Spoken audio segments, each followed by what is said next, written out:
What is going on, guys? This is All Gaming with my review of Sword Art Online Season 2, Episode 15, and this episode, to me, it was actually pretty good. Now, we are going back to LAO, and I definitely know that, like, some people, they would not be happy with that, but to me, it's not bothering me as much. Now, I will say that during Sword Art Online's very first season, I did not care too much about LAO, and now I do think that they want to make that same mistake again. So I am kind of excited for this, so hopefully it will be good. But the episode itself, it starts off where we have Sugu and Kirito. They're in their home and they're eating breakfast, and we see now that, like, Sugu, she shows Kirito this report about how somebody has found this, like, legendary sword called Excalibur. And so obviously, you know, like, Kirito right now, he's like kind of shocked because he thinks that, like, somebody already took the sword, but that right there was not the case. It's only that like somebody has found it.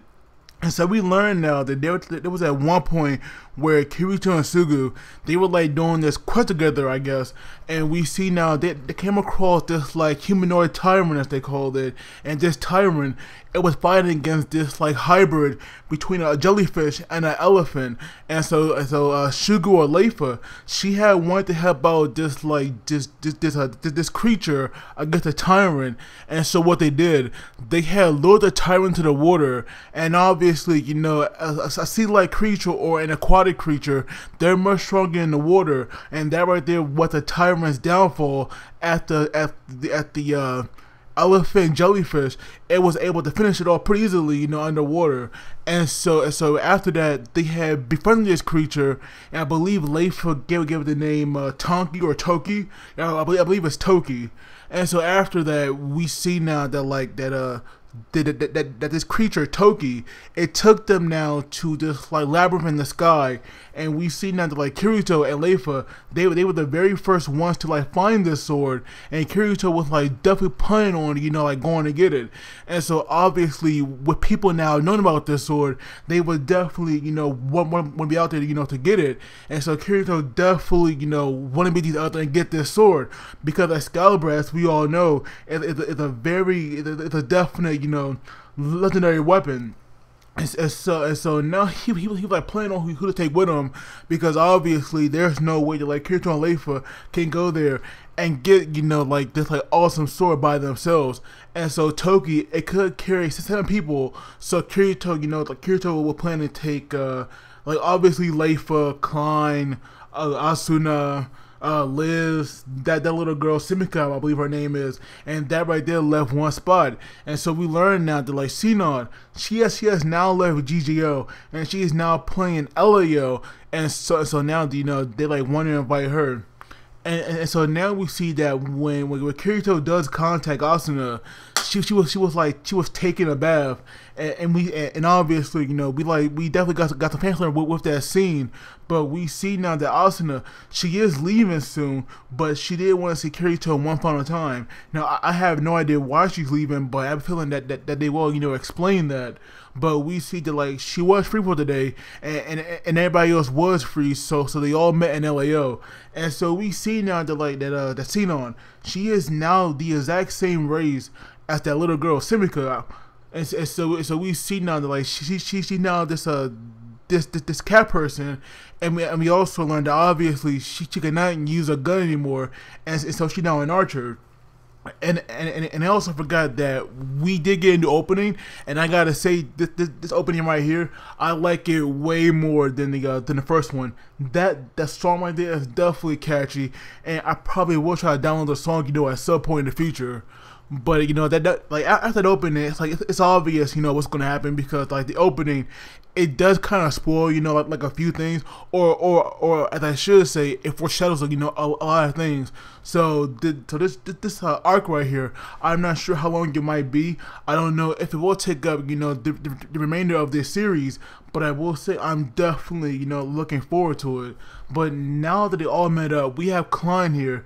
He was asking Kirito if they do manage, you know, to get this sword, if he could help him, you know, if Kirito can help him also get like this other legendary sword. And Kirito actually had the nerve to complain because he said it was too hot, even though the area and the dungeon they were going to, it was going to be, you know, way too cold. But Sinon here, she has done her research and she actually wants to get this legendary bow. So I'm not sure if that right there will be in the same place or what, but obviously, you know, Sinon here, she is definitely, you know, making her name for herself. And she already planning, you know, stuff like this. And so now we see that like she said that the bow that like she already had, that was obviously made by Liz. It is good, but she wants more range. But the thing is though, Sinon has to learn that she has to, you know, adjust herself to this new game, because she no longer a sniper. She is kind of, you know, like one player that will stay back, but she cannot snipe. She cannot snipe like anymore. And apparently spears, like she also could pick up a spear. I think that right there, you know, what it would have been, you know, a lot more cooler, you know, to see her moving around throwing spears and stuff, because apparently, you know, like bows have more range than the spears, but they have less magic. So if she would became, you know, a spear kind of player, I thought that right there, you know, would have been, you know, like a bit more interesting, because like the Archero, at least from the games I have played, they do see more of the safer route, and it seems like a character that would be, you know, a bit more riskier, especially now after she has overcome something, you know, so hard in her life. But overall, you know, like to me, it's still good that like Sinon is around rather than like dying off after GGO. And so now we have Leifa, Asuna, and Yu, like they have now come back because they were out, and we see now that they have bought, you know, a ton of potions. But obviously, you know, like while they were out, they were also gathering all the information, and so we learn now that even though people know about this sword, no one has actually gone after it yet. But we do learn that there is a quest that will get an NPC, you know, to show you where it is. But this quest, this quest is actually pretty messed up, because it's one of those slaughtering quests where you go and kill a ton of monsters, which we learn, you know, what kind of monsters those are, you know, later on. And so eventually, after Liz is done, you know, fixing everybody's weapon, you know, making it in tip-top condition, they like finally head out, and we see now that when they were heading to the area that will allow them, you know, to go to the dungeon, we see that like that everybody, or mainly Liz, she was complaining about all these stuff that they were going down, and they also believe she complained about the heat as well. But like Kirito here, he was kind of acting smug and arrogant, and like Sinon had called him out on that, and we see that like Kirito did not like that so much, and so he like gripped her tail, and that right there is like a weakness for that cat race. But Sinon was like set off, and the way she got mad, it was like so hilarious. But like Clang was right, Kirito actually did not feel anything, because that right there would have definitely made me not want to grab it again. But obviously, you know, like Kirito was just laughing. And so eventually they all reached that area where it's like mainly covered in ice. But obviously, you know, like Toki, he will take them to the dungeon, and we see now that when he first arrived there, Klein here was like scared right off the bat, even though we learned that this thing only eats like plants. But we did learn that when it did bring it fish, it like ate that in like one bite pretty much. But eventually they all get on, and when they're flying, we see now that, you know, once again it's like a tyrant versus, like it's a tyrant fighting against, you know, one of Toki's people. But this time we see now that it's like other players helping as well. But rather than, you know, taking on the tyrants, they're all attacking, you know, like the same kind of monsters that are like Toki. And so pretty much that monster dies, and obviously, you know, we have Toki letting out a cry for his fallen brethren. But not only that, we see now that like this huge woman, it appears behind everybody, and so we learn now that this woman is actually the queen of the lake, I believe. And so apparently, you know, she wants Kirito's help, because they're this king, and this king is actually, you know, like the leader of these tyrants.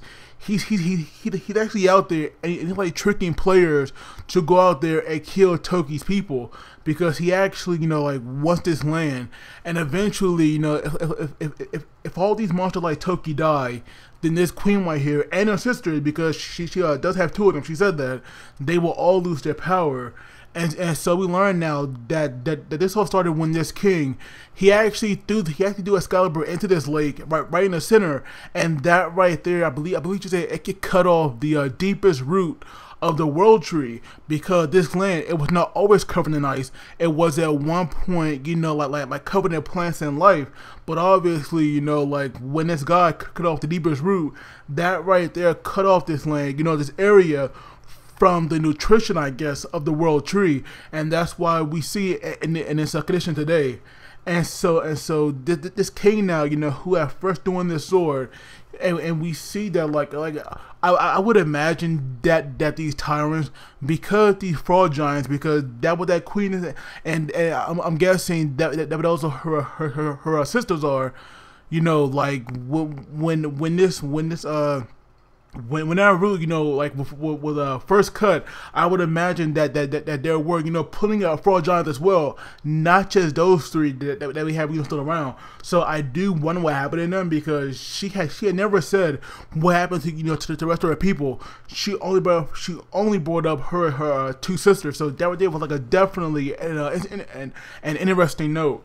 But obviously, you know, now Kirito and the crew, they will take on this quest, obviously, and that right there is a good thing, because now not only does Kirito get this sword, but he also get to help out these people as well. But now we see that like the people that are working, you know, with the tyrants, they have no idea that the quest is a lie, because this king, he has no intention of giving up this sword. He will actually give them a weaker one, but it does look exactly like Excalibur. And so I would imagine that, you know, nobody will figure it out like until it's too late. But obviously, you know, if Kirito and them go there, then they will get the real thing, which is good. And so now we see that after the queen, you know, gave them the quest, and they were all flying to it, they were all pretty excited for this, even though at first they were like thinking that it might be too much for them. And they also forgot that like when the queen first appeared, you said that she was not using any of the installed, you know, dialogue that I would give it to her. So pretty much this program or this character, she had advanced from being an NPC to actually becoming, you know, an AI, and that was interesting. But I do believe it's because her programming, it's close to the master core. So that right there really isn't anything, you know, strange or impossible. But overall, you know, like the episode, because obviously, you know, it ends when it get there. The episode, to me, it was definitely good. I'm actually, you know, looking forward to this. So I'm actually going to give it an 8 out of 10. But of course, I'd love to hear you guys' thoughts on this. And as always, don't forget to like the video and subscribe. And you guys take it easy. And I'll see you all next time.